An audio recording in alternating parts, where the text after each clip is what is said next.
दोस्तों, अमेरिका के जो राष्ट्रपति हैं उनके आपने बयान सुने होंगे, किस तरीके से वो बयान देते हैं, उल्टे सीधे बयान देते हैं। जैसे कि अभी कुछ दिन पहले की बात अगर की जाए तो उन्होंने कहा था कि हमने जो है भारत पाकिस्तान का युद्ध विराम कराया है और इसका क्रेडिट ट्रंप को मिलना चाहिए। लेकिन जब वो सऊदी दौरे के ऊपर थे तो उन्होंने कहा कि नहीं भैया, ऐसा कुछ नहीं है, हमने जो है सीज फायर नहीं कराया है। तो अपनी बातों से ही पलट जाते हैं। अच्छा, अब इसका असर आपको जो है अमेरिका के अंदर देखने को मिल रहा है। एलन मस्क, जिनको ट्रंप ने कहा था मंच के ऊपर जीतने के बाद में कि अगर ये बंदा नहीं होता तो मैं अमेरिका का राष्ट्रपति नहीं बन सकता था, उस बंदे ने अब ट्रंप को छोड़ दिया है। मैं आपको बता दूं, ट्रंप जनवरी 2025 में अमेरिका के राष्ट्रपति बनते हैं। इसके बाद में जो उनके चुनावी वादे थे, जैसे कि इमिग्रेशन जो आते हैं बाहर से, जो देश से लोग आते हैं उनको अपने देश से निकालना, इनलीगल इमिग्रेशन जो है वो नहीं होने देना, उसके ऊपर वो काम करते हैं। दूसरी बात उन्होंने अपनी जनता से जो बोली थी वो था कि किस तरीके से अमेरिका के जो गवर्नमेंट डिपार्टमेंट है इनके अंदर भ्रष्टाचार होता है, जो उनके कर्मचारी होते हैं काम नहीं करते हैं और उन कर्मचारियों को निकाला जाएगा और जो डिपार्टमेंट के खर्चे हैं, जो भी गवर्नमेंट के एक्स्ट्रा खर्चे हैं उनको कम किया जाएगा। और उसका सबसे बड़ा कारण है कि अमेरिका के ऊपर जो बढ़ता हुआ लोन है उसको कम करने के लिए। अच्छा, अब इन सारी चीजों के लिए उन्होंने एक डिपार्टमेंट बनाया, डोंगे। और डोंगे जब बनाया, इसको बोलते थे डिपार्टमेंट ऑफ गवर्नमेंट एफिशिएंसी। मतलब जो भी डिपार्टमेंट है गवर्नमेंट के, उसके अंदर अगर कोई काम नहीं कर रहा है या फिर किसी की जरूरत नहीं है या एक्स्ट्रा पैसा खर्चा किए जा रहे हैं तो उसको जो है कंट्रोल करने के लिए डिपार्टमेंट बनाया गया था। इनके जो दो लोग थे उनको हेड बनाया गया था, जिसमें विवेक रामास्वामी थे, जो पहले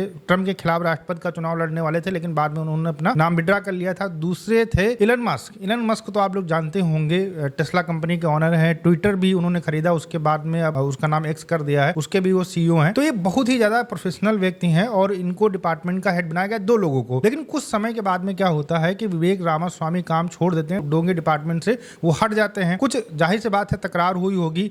अच्छा, अब यहाँ पर कहाँ पर ऐसी चीजें हो जाती हैं जिसकी वजह से ट्रंप और जो इलन मस्क हैं वो आपस में जो है टकराव पैदा हो जाता है और उसकी वजह से सीधी सी बात है, ट्रंप जो है अमेरिका के राष्ट्रपति हैं वो तो बिल्कुल नहीं हटेंगे और इलन मस्क को ही वहां पर पीछे हटना पड़ा। इसको लेकर इलन मस्क ने एक ट्वीट भी किया है कि जो डोंगे डिपार्टमेंट है उससे मैंने रिजाइन कर दिया है और मेरा कार्यकाल खत्म हो जाएगा। और एक और कुछ समय पहले की न्यूज है जिसमें ट्रंप ने कहा था कि मैं कोई भी राजनीतिक चंदा अब नहीं दूंगा क्योंकि जो चीजें मैंने की हैं शायद वो सही नहीं रही हैं। मतलब उनका यही कहना रहा होगा, इसी वजह से वो राजनीति से किनारे होना चाहते हैं। अच्छा, आप इस पूरे सिनेरियो को देखिए, ट्रंप को सबसे ज्यादा फंडिंग किसने की थी? इलन मस्क ने की थी। और इलन मस्क आज देखिए कि उनसे नाराज हो रहे हैं, कई सारे बिल ऐसे लेकर आ रहे हैं जिससे इलन मस्क संतुष्ट नहीं है और उनका जो डोंगे डिपार्टमेंट है वो उन चीजों को रोक रहा है और वहां पर ट्रंप आकर खड़े हो जा रहे हैं। तो ये जो बिल आ रहे हैं जिनसे अमेरिका का फिजूल खर्ची और बढ़ने वाली है, मतलब जो ट्रंप पहले कह रहे थे कि हम फिजूल खर्ची कम करेंगे और इलन मस्क को जिसका हेड बनाया था जिस डिपार्टमेंट का, अब वो डिपार्टमेंट मतलब इलन मस्क उनको अपोज कर रहे हैं। तो वहां पर क्या हो रहा है कि दोनों में टकराव हो रहा है। इस वजह से इलन मस्क ने सोचा कि भैया हम किनारे हो जाते हैं, अदरवाइज जो कंपनी है हमारी उसको भी नुकसान का सामना करना पड़ सकता है। अच्छा, आप ये सोच रहे होंगे कि भैया इतनी अच्छी दोस्ती है, इतना सारा पैसा लगाया था,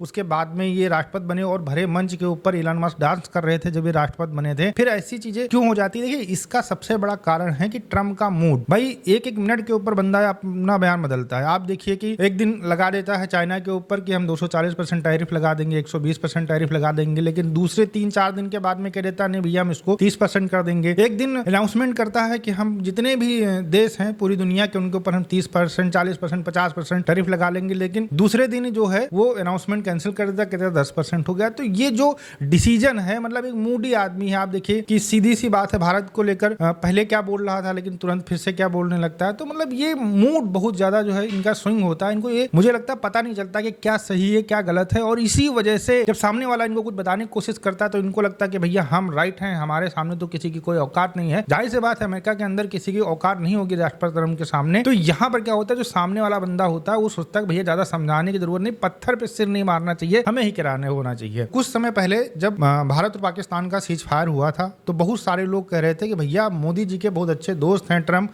और कई बार जो सार्वजनिक मीटिंग होती है उसके अंदर ट्रंप ने कहा कि मोदी जो है मेरे बहुत अच्छे दोस्त हैं और इनसे मैं बहुत ज्यादा प्रभावित होता हूँ। अभी अमेरिका की जब ट्रिप हुई थी इनके ट्रंप के राष्ट्रपति बनने के बाद में, वहां पर भी मीटिंग के अंदर जो दोस्ती थी, मतलब जो उनके फोटोग्राफ्स थे, उनको जो प्रेस कॉन्फ्रेंस थे उसके बीच में ट्रंप ने दिखाया था कि किस तरीके से जो मोदी जी हैं इनसे मैं जो थोड़ा अपना लगाव जो है महसूस करता हूं। लेकिन इसके बाद में लगातार टैरिफ को लेकर हो, चाहे फिर वो भारत पाकिस्तान की लड़ाई को लेकर हो, और वहां पर ट्रंप जो है वो पाकिस्तान की तरफ से खेलते नजर आए, भारत के खिलाफ खेलते नजर आए। एप्पल को लेकर भी इन्होंने बयान दिया था कि अगर एप्पल अपने मोबाइल भारत के अंदर बनाएगा तो उसके ऊपर 25% टैरिफ लगा देंगे। अब इन सारी चीजों को देखते हुए भारत के अंदर एक बहस छिड़ गई कि भैया जो ट्रम्प हैं वो मोदी जी के दोस्त हैं और वो ट्रम्प जो है वो भारत के खिलाफ काम कर रहे हैं, ये कैसी दोस्ती हो गई। अब आप यहाँ पर सोचिए कि ट्रम्प को राष्ट्रपति बनाने वाला बंदा एलन मस्क था, उसने फंडिंग की थी और उसके बाद में खुलकर सपोर्ट करता था, उसको आज जब ट्रम्प ने किनारे कर दिया तो मोदी जी की वहां पर तो कोई औकात नहीं बनती है। जिस तरीके से वो अपना मूड स्विंग करते हैं, जिस तरीके से वो उल्टे सीधे बयान देते हैं, जिस तरीके से